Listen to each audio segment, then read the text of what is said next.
Okay guys, I'm gonna kind of do this one live here. My hot air station looks like it went kablooey, at least the fan did. Looks like it decided to let go.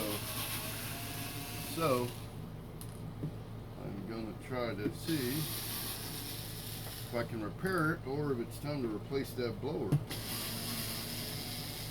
Because it was actually, I just got through using it and it went into the cool down mode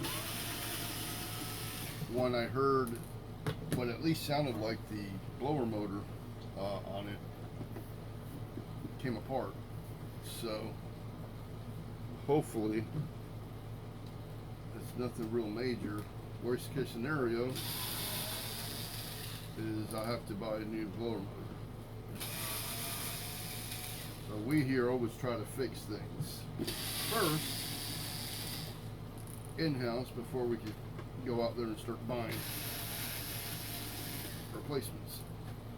Can't always do that, but I just dropped the screw, but I just have to remember to get that thing. Alright, for those of you that haven't looked into one of these in a while, this is the unit, of course.